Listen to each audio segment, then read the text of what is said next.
This video is not intended to target anyone in particular. Names have been changed in accordance with legal requirements. And certain personal details that could allow the caller to be identified have been omitted. The purpose of this video is to highlight some of the many systemic issues I have been facing since I first applied to NDIS, and to highlight how difficult, if not impossible, it is to surmount them under the current system.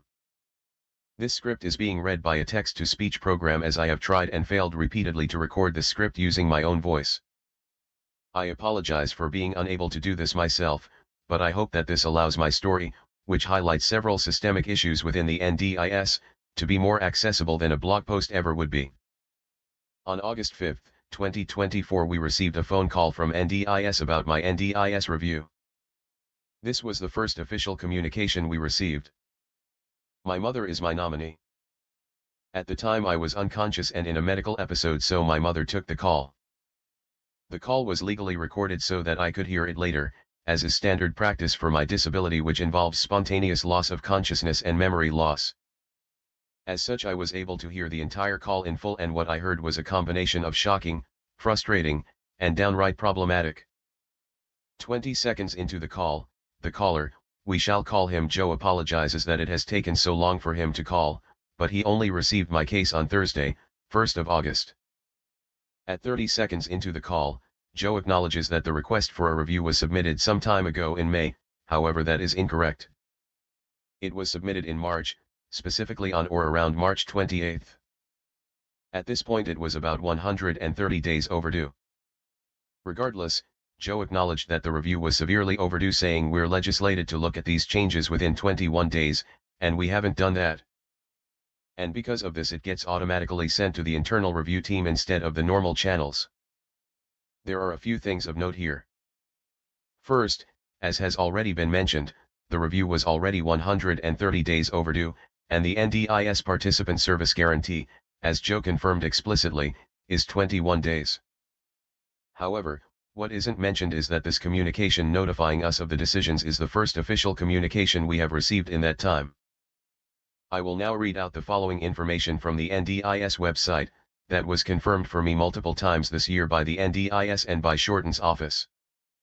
The NDIA's new participant check-in process ensures that every scheduled reassessment begins with contact from the planner or partner to discuss reassessment options well before and scheduled. Reassessment date. This contact was never performed. Not only was this never performed, but I was explicitly promised this contact by 2 members of staff from the Minister for Disabilities office, and by 3 NDIS officials on 3 separate occasions between end of April and end of July. For a period of time during July there was even a confirmed alert on my account specifically to remind the reviewers that my case could not proceed without a phone call being made to me first. This call never occurred.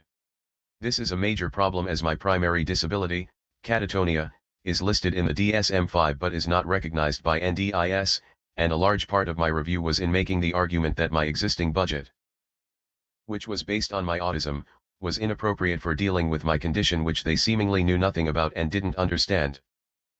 I was advised by NDIS that the correct approach would be to provide all of the evidence detailing what medical practitioners advised, and then rely on the phone call to explain and make my case about my real situation, the ongoing personal impact, and understanding how to work with NDIS to achieve our goals.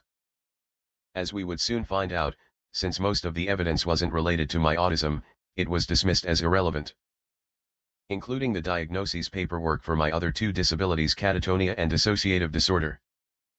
At 1 minute in, Joe begins talking about how I have requested supported independent living in my review. But as there is no new evidence proving that my condition has significantly changed from before, and because it only affects me 5 or 6 days a week instead of every single day, the proposed review is being dismissed. This immediately causes my mother to protest vocally, referring to the volumes of evidence submitted, the reports of dozens of care workers, the constant call-outs to paramedics, and the fact that the current budget doesn't allow us to spend money on the supports we need as advised by every medical reports. The response was that there was insufficient evidence to support my case, the argument that I needed more support for my autism, therefore the current budget would not be changed. For clarification, the current budget allows me 3 hours a day of care, based on the assumption that I only require support for my autism. The evidence provided for this review, all of which made reference to my catatonia, advised 24-hour 1-to-1 care and several hours of 2-to-1 care. This evidence included 3 independent occupational therapists, 1 psychologist, 2 behavioralist reports by the same behavioralist, 1 evaluation by a care provider, 1 letter from my primary caregiver, 2 coordinator reports, over 30 selected episode reports, the medical assessment from the only specialist on my disability in the state, and reference to the advice printed in the DSM-5 and the advice of what little existing scholarship there was on my condition, most of which was published after 2019. Through their hospital liaison, they also have access to the reports of dozens of paramedics and doctors at my local hospital, many of whom have advised that the current situation is unsustainable both for us and the hospital itself. It should also be noted that NDIS does not accept video footage as evidence, and sometimes their email system rejects PDFs, making it very difficult to submit many kinds of evidence. All of this evidence is about proving the disabling impact of my primary disability catatonia, and this is why my situation hasn't changed and there's no new evidence according to Joe. We have been consistently describing and fighting for my primary disability to be recognized for 3 years, and arguing that the current plan is inappropriate because it doesn't account for my primary disability. In response, they dismiss everything as invalid or unchanged while still denying the medically advised and necessary supports for my existing situation. It should not be this hard to prove my disability while being supported by more than 6 medical professionals. At 2 minutes my mother brings up the age of her and my father, 70 plus, and the fact that she cannot lift me and my father has no kneecaps. She spends the next few minutes on a tangent about how my father lost his kneecaps and doesn't have knee replacements, which is followed by Joe telling an emotional story of his own to express that he understands how my disability is impacting them. It is a little confusing, but ultimately what my mother is trying to communicate here is that we have 4 physically disabled people in this house. My sister, who is herself an NDIS participant. My mother, who is almost 70 years old and has severe arthritis through her entire body. My father, who has no kneecaps, and is over 70 years old, and this is all compounded by the fact that I live on the 2nd floor, against medical recommendations. And I sometimes need to be physically handled. Average sleep in this household has often been less than 5 hours a night on average for the past 3 years because I don't have care workers for the night shift. My mother will bring this up herself later, but this is important context as my parents almost died to a car crash in May 2023. The cause of the car crash was directly attributed to extreme fatigue, which was a direct result of them trying to deal with my condition on a nightly basis in a time when we had no NDIS support. To say this is an unhealthy, physically and mentally debilitating, and unsustainable situation is an understatement. The photos you can now see are from said May 2023 car crash, which again was directly attributed to the impact of my episodes on my family. Given how dependent I am on my mother for all things medical, this collision was catastrophic at the time, and highlights the potentially severe ramifications of my condition on this family.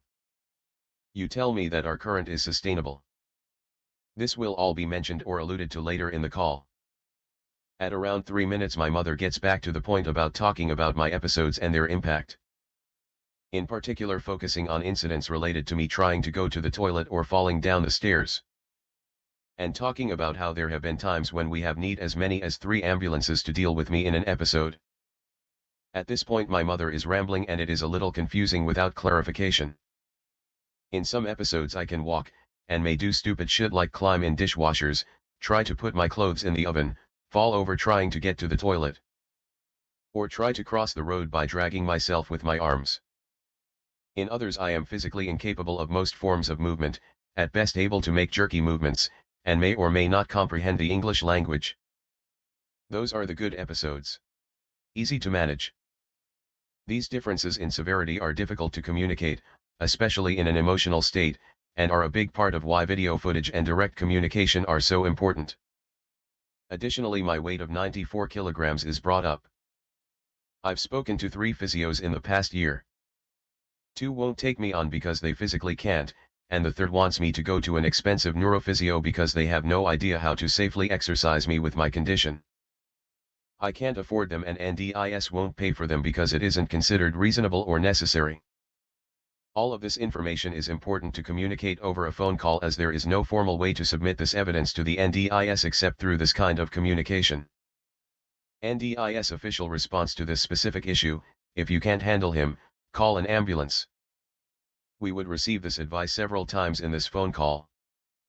At 4 minutes, Mom begins telling the story about how it has literally taken a full year to get my eyes checked. This is another of those longer stories that ends with 2 ambulances being called in for the sole purpose of picking me up from the wheelchair and putting me into the car. We have video footage of this event. However, I think that this story doesn't go far enough, as the story is strongly related to the time that my parents were once accosted by shopping center security because I was having an episode and police were called to try and have them arrested for my episode.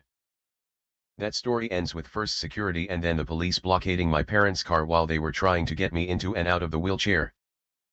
In that story, the police quickly realized that this was a medical situation and were very quick to berate the security staff once they realized what was happening.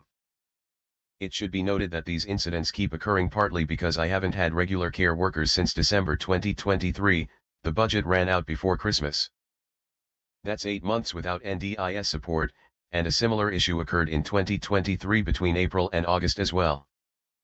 The irony is, some of these stories are success stories.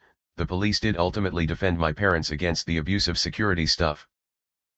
Paramedics did help move me from the wheelchair into the car. But these aren't the kind of success story anyone wants to hear. Especially because paramedics shouldn't be forced to waste their life-saving time on taking me in and out of a wheelchair just so I can get a pair of glasses. When it's programs like the NDIS that are supposed to exist specifically to do that.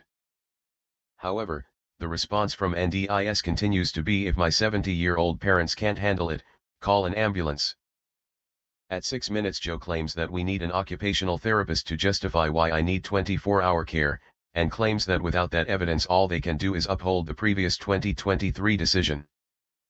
My mum interjects and points out that we did, in fact, provide that specific evidence. In fact, we have done so 3 times with 3 different occupational therapists, all of whom have argued that I need some form of 24-hour care. One of these was submitted in May 2023 as part of the previous review, and the other 2 were submitted in March 2024. In other words, every single OT on record has said I need the 24-hour support they are claiming I need an OT to sign off on. And yet we were still advised to get yet another OT to justify that I need 24-hour care in order for my claims to be recognized. At around 7 minutes, Joe starts asking, have you tried assistive technology? And my mum begins listing off things we currently have or have previously tried. This is arguably the part of the call that pisses me off the most. For context, autism is a mental disability. Catatonia is a psychosomatic disability. Most of the assistive technology one require are restricted by NDIS for people with physical disabilities only. As Mum herself points out, we applied to get me a wheelchair to replace my current 15-year-old wheelchair. But NDIS will not support that purchase because I do not have a physical disability and autistic people don't need wheelchair.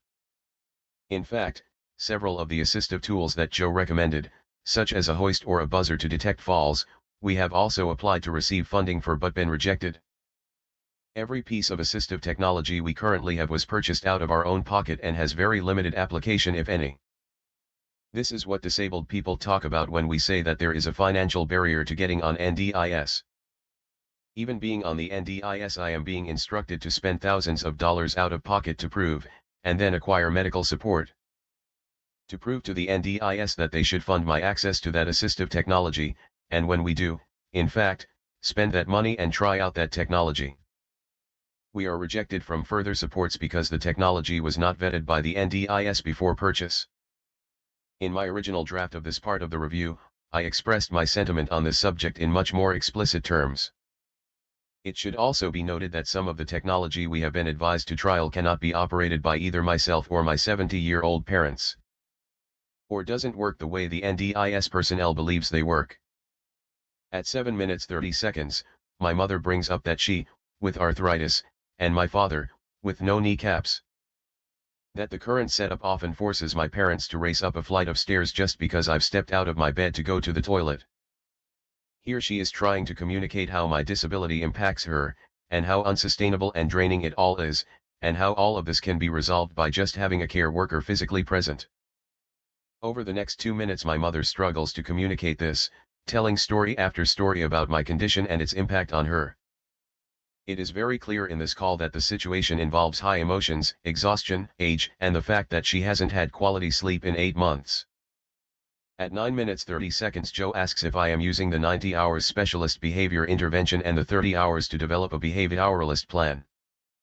My mother was shocked by this question because that money was spent and those reports were part of the review they had just dismissed. My mother begins stumbling over her words, apologizes for it, and inquires a little more about Joe's own medical history. Those personal details are omitted from this report. There are a few fascinating points about this call that are worth raising. At 11 minutes 30 seconds Joe asks if I tried using the short-term accommodation that I had been allocated in my August 2023 budget. Mum asked what short-term accommodation because in the past it was known as respite care. This conversation goes on for several minutes, but as Mum was having difficulty following. Several crucial points were not raised that should have been, as this highlights how utterly absurd the previous August 2023, and my new August 2024 budget really are. The following excerpts are directly from the August 2023 letter which he refers to directly in this call. It is also noted that your parents are traveling overseas for 12 weeks from August 2023 and will not be able to provide informal support at this time. Funding has been included for 21 hours per week, 3 hours per day, for personal care supports over a 48-week period. Funding has been included for 28 days of short-term accommodation, STA, at a 1:2 support ratio to provide support when your usual support network is unavailable. Think about that for just a moment. They gave me 4 weeks of respite. For the 12 weeks they stated that I'd have no informal supports, and that care would require me to live with another disabled person. Which goes directly against the advice of my occupational therapists. What exactly did they think that sort of short-term accommodation would achieve? What did they think would happen for the other 8 weeks out of the 12? Now let's talk about this in a little more detail. My condition requires restrictive practices, manhandling and lifting, regular if not constant observation, and specialized training so that care workers to tell the difference between sleep, an episode and something abnormal requiring medical attention. Most care workers do not have that training or background, and it is certainly the case that most short-term accommodations do not have that training or those legal permissions. 3 different providers have informed me that my needs are incompatible with short-term accommodation practices. However, if I don't use it then it is used as justification not to change my plan. I think this is important to highlight as these questions ultimately suggest that in order for us to get NDIS to listen and pay attention to my condition, I need to actively put myself or my family in physical danger, and I am obligated to obey untrained and uninformed bureaucrats over medical professionals. It should be noted that we received the same treatment, the same advice, and received the same responses immediately after the August 2023 review as well. At 12 minutes 30 seconds, Joe expands upon this. He quotes some of the internal NDIS documentation that says that I can just stay with mates on the weekend. I think it should be pretty obvious that my friends are not trained care workers and my friends should not be expected to take the role of trained professionals. It's shocking enough that they think my 70-year-old parents should be substituting for trained professionals. It is abhorrent to me that part of the justification for rejecting my NDIS package is essentially let his friends handle it. My mother spends the next several minutes utterly rejecting these arguments being made by Joe, and attempting to correct a number of blatant errors in Joe's statements. A full dissection of this part of the call would take longer than that part of the call, especially because it's worth noting that although I was approved for 28 days of short-term accommodation, the money set aside in the budget only offered up to 17 days of care, and didn't account for either of the wage increases that occurred during 2023 and 2024. One has to wonder, exactly what did they think this underfunded and inappropriately allocated short-term accommodation was going to accomplish? And why would they recommend this over and above every single medical document submitted in relation to my case? Once again, I would like to clarify that I am on the NDIS. I am by many definitions an NDIS success story. This is what a success story under the NDIS looks like. I have also yet to go into the fact that the August 2023 budget cut several of my prior supports, such as my funding for a psychologist, and have my budget for administrative costs, such as paying medical professionals for those medical reports. And again, I'd like to reiterate that my budget has been empty for 8 months while we waited for this review to be processed. This isn't even to mention the fact that I have barely been able to leave the bed in 2 years due to the fear of causing physical harm to my family when support workers aren't present or legally allowed to assist.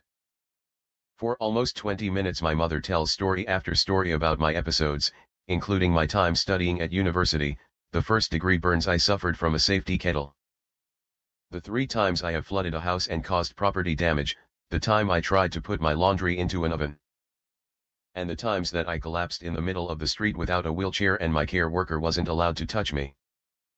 They were only able to put themselves at risk by standing over me in the middle of the road while calling others for support. At around 33 minutes Joe begins giving some of his recommendations, including calling an ambulance. And my mum tells the story of how my previous coordinator and OT were very conservative, were scared of me being kicked from NDIS if I asked for too much in one go. And even they recommended 24-hour support. At around 36 minutes Joe again makes the claim that I don't need 24-hour care because I can call an ambulance or use assistive technology, which my mum corrects him, pointing out that it's impossible for an unconscious person to call an ambulance. At this point my mum brings up the wheelchair for the first time after stumbling over or around it several times prior. At around 40 minutes mum angrily asserts how I'm having episodes 5 to 6 times a week for hours at a time. To which Joe's response is that NDIS only cares if it's occurring every day and at least 7+ times a week. And that since the new reports reflects or mirrors information from the older reports, they're all being discounted as irrelevant. He does, however, advise us on how to apply for a review of the review or an appeal through independent processes, and advises that we don't need to spend money on a lawyer to proceed with these processes. At 46 minutes Joe asks if I've been receiving psychology through Allied Health, and that upsets mum a lot, although she isn't able to quite explain why. Aside from the cuts to psychology from NDIS which my mum mentions at this time. It should be noted that back in 2017 psychologists that I was required to see in order to retain my disability support pension, my sole source of income, tried to throw me into a drug rehab clinic for the rest of my natural lifespan, despite the fact that I have no history of drug use. The reason for this was because they had conceded that in order for me to receive treatment I needed to be under 24-hour observation, but the only option available to them was drug rehab. The terms and conditions were that if I had an episode, an ambulance would need to be called in to deal with me.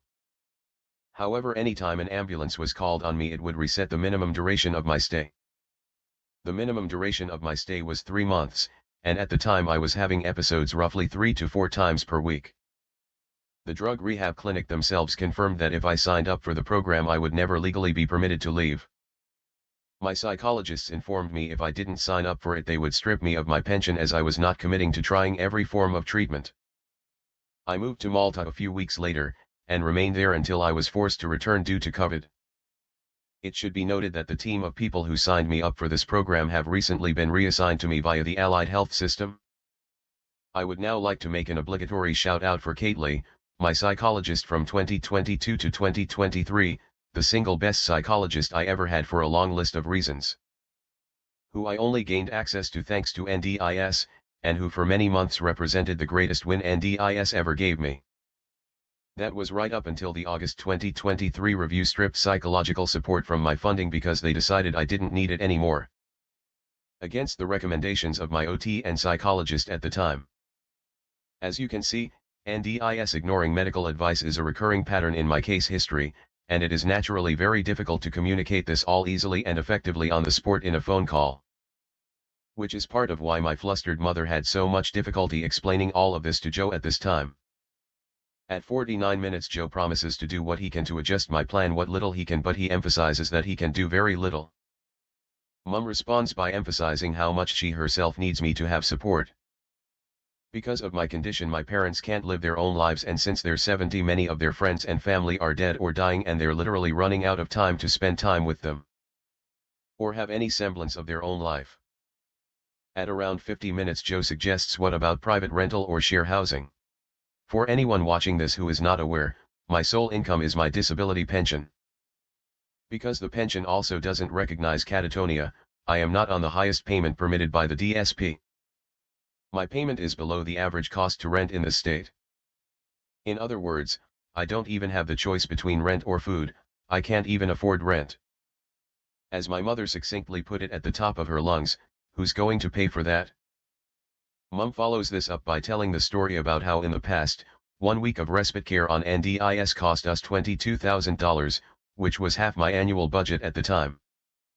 She did, however, neglect to mention the fact that at one point I woke up naked in a closet, clothes were missing, on the opposite side of the house, in someone else's bedroom, with very suspicious pains and cramps in my back and legs.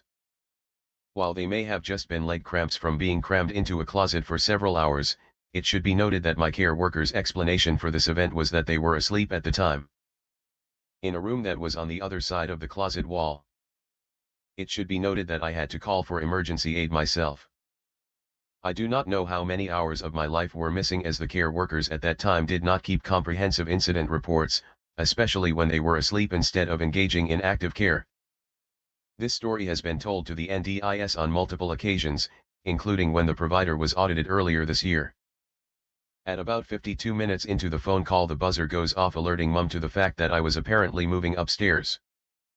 However, it was a false alarm, as the buzzer had just reacted to my sister checking up on me.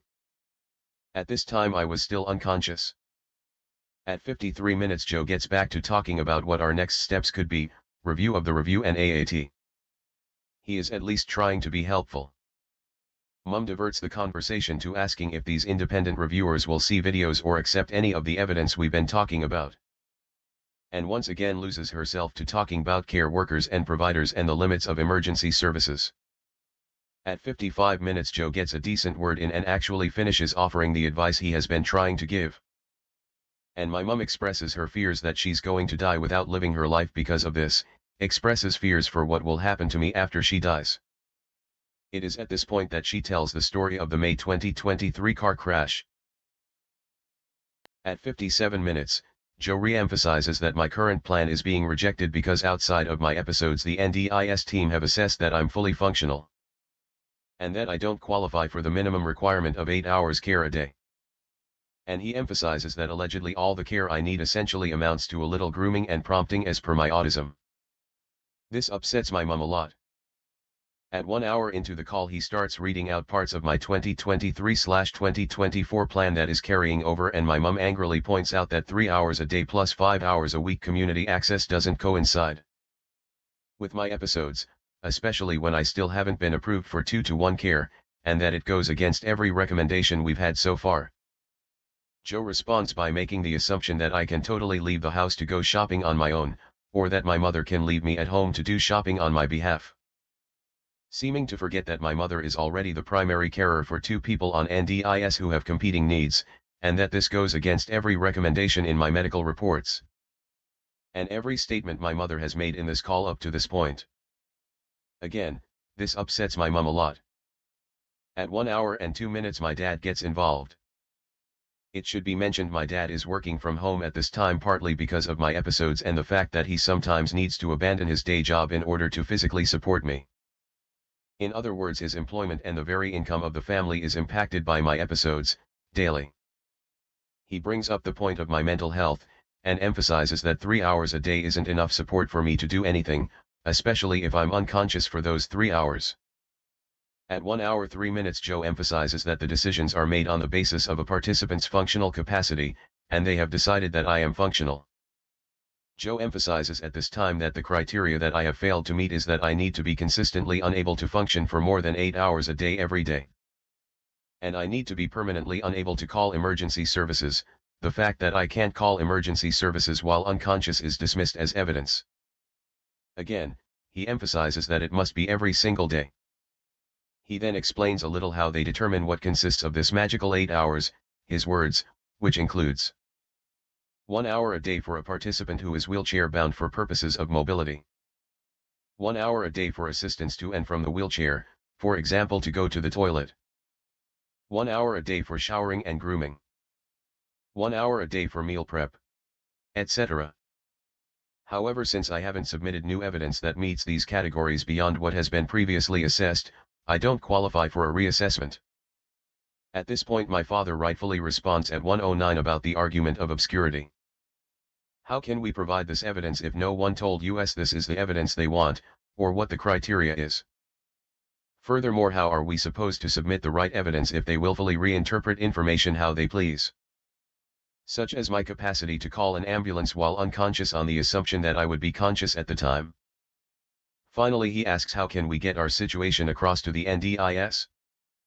He also points out that the system that they are proposing means scheduling my toilet breaks to line up with care workers, which is functionally impossible if I'm unconscious and have erratic hours of consciousness.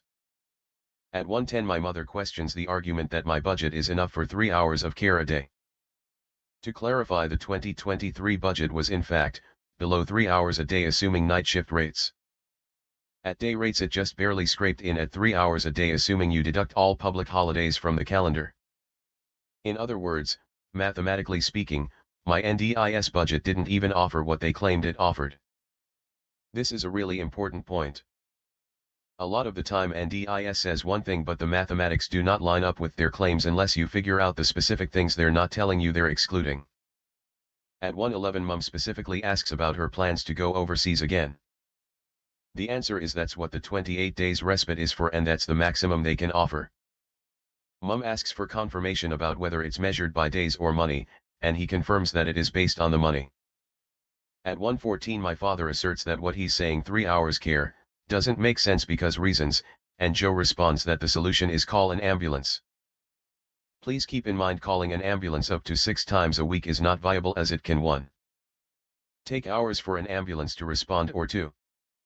Result in someone dying because 2 to 3 ambulances at a time are supposed to be for life or death, not for lifting me off a toilet, or keeping me off the road or away from stairs.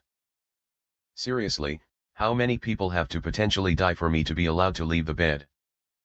At 117 my dad points out that my condition often goes 0 to 100, I can be fully functional, no issue, making myself a cup of tea. To zonked out having just dropped boiled water on myself and in a danger scenario. The only solution is for me to either never have tea, or have someone else available to do anything that involves a kettle, microwave, or a stove, all of which I burnt myself with before. My mother follows this with a story about how I had an episode crossing the road to visit the neighbors and was sprawled on the road for an hour with the care worker flagging down cars, and the neighbors had to offer get involved because there was no ambulance, and the ambulance also could not get there in time because I was already in the middle of the road. At 120 my dad pointed out that I have to be under constant vigilance. At 121 my sister got involved and was pissed because a claim was made that care workers can look after me while Mum goes to the shops, but they literally can't because they're not allowed to touch me. Therefore Mum has to be here to stop me from going down the stairs. You're basically funding someone to just stand there and go, oh, he's an episode, you guys need to come up and deal with this. To which the only solution was use emergency services, which could take 4+ hours to arrive. At 124 Dad contested this, asking how are we supposed to know how to appeal properly? How are we supposed to know how NDIS will interpret what we say? Joe repeated his advice about appeals and emphasized the need to explore assistive technology, which Mum asked for confirmation that we would be allowed to buy said technology with the NDIS funding. To which we got the OT must recommend and prove reasonable and necessary, which is the grounds for which I have been denied before because it's unreasonable to buy physical supports for a mental disability, while outright ignoring all evidence based on my psychosomatic disability. At 127 Joe proved my dad correct about NDIS being opaque and willfully misinterpreting idiots. Joe told us that since we had only submitted a handful of episode reports, NDIS had assumed they were the only reports for the entire year, despite the fact that we had repeatedly in print stated that these were only a representative sample. And we had been repeatedly advised by NDIS and medical professionals to only provide a representative sample because no one was going to read 200+ pages of episode reports. My father then asked if we should send all of them, but we were told that only a medical professional should be writing and submitting these, and when Mum asked how there aren't medical professionals in the house, the answer was you're in the best position to know what's going on, but it should be in the OT reports, which means 1. They didn't answer if we should send all the reports or just a sample. 2. They implied even if we did send them they would only hold weight if a medical professional sent them. 3. They acknowledged that medical professionals couldn't do that job. 4. He confirmed that they would always assume that whatever we sent was everything, even if we clearly stated in a cover letter that what we sent was only a sample because we had been advised by NDIS and medical professionals to only send a sample. In other words, even if they read the evidence, it won't carry any weight because it's written by the wrong people. They will make assumptions about the evidence that go against what is written in the evidence itself, and there's no established avenue for doing it properly since the right person, a medical professional, can't reasonably be expected to sit next to me 24 hours a day several days a week in order to write those reports. Care workers are not considered medical professionals, and the reports of social workers are included in the category of the wrong kind of people. This is about where the phone call ends, with the expectation that the letter detailing my August 2024 plan will arrive sometime in the next few days. As of the time that I finalized this video for YouTube, the morning of August 15th, that letter has still not arrived. This is an NDIS success story.